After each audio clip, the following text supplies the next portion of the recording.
the Old Knives is a brand new movie on Amazon Prime Video. It stars Chris Pine, Thandie Newton and Lawrence Fishburne. And when I was perusing Amazon Prime, I came across this movie. I'd never heard of it. It just come out yesterday, April 8th at the time of recording. And I said to myself, with a cast like that, how have I not heard of this movie? So I instantly had to watch it. And now I know why I haven't heard of this movie. Let's talk about why.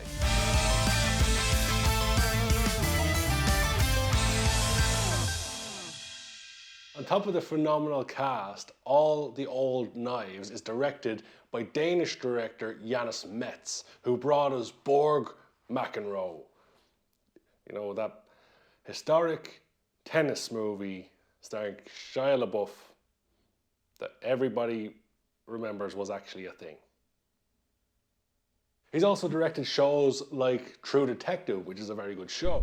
Did you know we're on the road to 1,000 subscribers here on Karl's Movie Film Show? Before we jump into this review, I just want to highlight that we're on 482 subscribers at the time of recording. With almost 8 months left in the year, our goal for the year is to hit 1,000 subscribers by the end of the year, and I can only do that if you jump down below this video, hit that subscribe button if you haven't already. That would be greatly appreciated. And with all that being said, let's jump back into the review. This movie is a thriller movie, kind of based around the events of a hijacking of a plane, but it's not about the hijacking of the plane per se, it's about what happened between the people who were investigating it. It's like 8 years later, someone trying to find a mole in the CIA who was helping the hijackers. Which, on the face of it, is incredibly stupid, because why not just focus on the hijacking of the plane? That would be higher suspense, you know, far more interesting story of how can they get the people out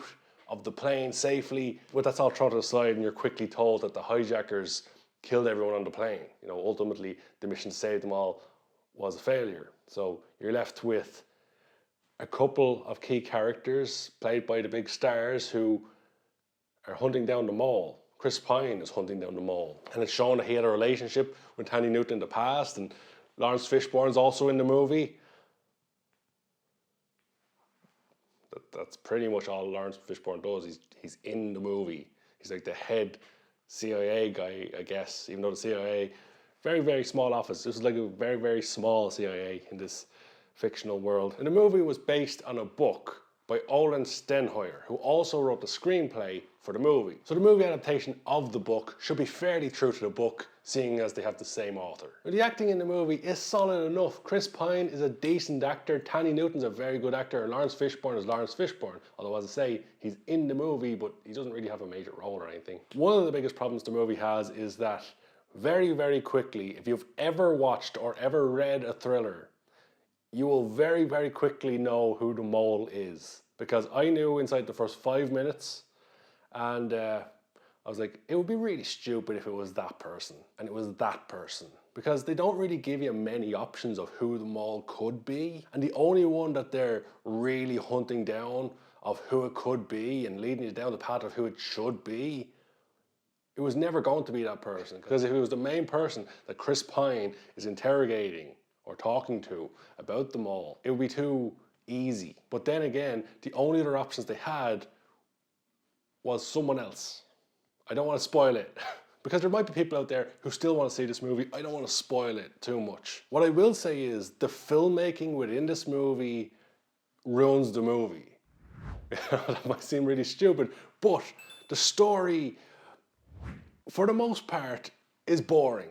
It's not great, it's not well told. The final 20 minutes of the movie is far better than the preceding 1 hour and 20 minutes. A lot of the first hour and 20 minutes, there's a lot of hand-holding, there's a lot of guiding your eyes down the path, there's a lot of telling your audience rather than showing your audience. And sure, you have to establish your story, but really there wasn't a whole lot to establish or set up. And ultimately, when we get down to those final 20 minutes, it's a hard slog to get there. I'm sure a lot of people will turn this movie off before the final 20 minutes when the movie gets interesting. So in reality, this is a movie that's an hour and 40 minutes that could be an hour and 20 minutes shorter. Basically, this is a short movie they dragged and dragged and dragged out. But as I mentioned, the story does get interesting towards the end, and the dragging out of it is because of poor filmmaking choices, some very strange, there's some very strange camera work, very strange cinematography, some very strange shot choices. There's one scene where Chris Pine and Thandie Newton, and they're face to face, they're kissing and they're getting close together, and all you can see on screen is black, apart from a small sliver of light between their two noses and mouth. That's a word. That shot, I guess they were going for something artistic, but it just looks really bad on screen. And it's not the only example of that. There's also a scene later on where Chris Pine is leaving a house and Thandie Newton is watching him leave and the door closes back. I had to take a still on my phone for this. So the picture isn't going to be great on screen, but you can see the example. The shadow of the door comes back and it goes across her nose basically creating a black balaclava over her face. However, it's clearly a false light. It's clearly a mask from an editing program because it's a very solid black tracked onto her face, which is insanely stupid. When it happened in the movie, I had to pause, I had to rewind, go, did I really just see that? And I started laughing my ass off, even though I wasn't supposed to. It looked so stupid because all of a sudden she looks like a bandit in a scene where she's supposed to be emotional because Chris Pine is leaving. Some very strange shot choices. There's also a scene where Chris Pine is talking to someone in a bathroom and the sound while the guy is washing his hands and talking, you can't hear what he's saying because the water is so loud. So I don't know what that guy said to Chris Pine, but then Chris Pine, he's like looking at the guy. Chris Pine has his mirror in front of him. The guy's going to walk behind him.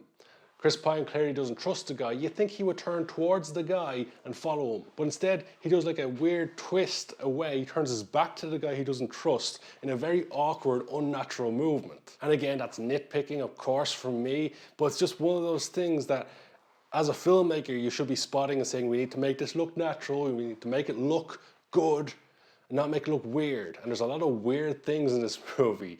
Very unnatural, very amateur filmmaking. And I could sit here all day and pick out little bits, the audio being terrible in certain scenes, hard to hear people in certain scenes, some shot choices being terrible, some scenes not working. Overall, the movie is horrendous for the most part.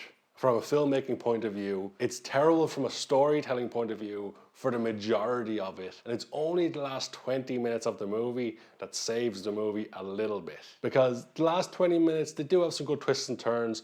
They do tell the last 20 minutes well. And I can understand how the book could be far better than the movie. I haven't read the book, but I'm sure the story works much better in book form because they can put a lot more detail and intricate things in the book than they can in the movie. And I have to imagine that the book is good because surely that's the only way they can get such an all-star cast, unless they had mega money to make this. But surely the actors within the movie read the book and was like, oh yeah, I want to be involved in this. And ultimately they were let down by poor filmmaking. Because as I say, the filmmaking is the worst part of this movie. And if you're a filmmaker yourself, you'll see a lot of this stuff and you'll just go, I can do better than this. If they can make this movie on Amazon Prime with these stars in it, anybody can, because these guys did not know how to make a movie properly. So ultimately, we come down to a rating out of 10 for All the Old Knives. And it's not the worst movie I've watched, but maybe that's just because I've watched a lot of bad movies. I think the last two movies I reviewed on the channel were both a 1 out of 10. Possibly the last 3 movies. This movie certainly wasn't the worst, but that's only because the last 20 minutes ramps up. The acting within it is decent as well, but it's got a lot of bad to it. It's certainly not an enjoyable movie. As I mentioned previously, I think a lot of people will turn this movie off before it gets interesting. So for that reason, I'm going to give it a very generous 3 out of 10. If you like thriller movies, if you like Chris Pine movies, if you like Thandie Newton movies, if you like Lawrence Fishburne movies, you can probably find a better movie than this one.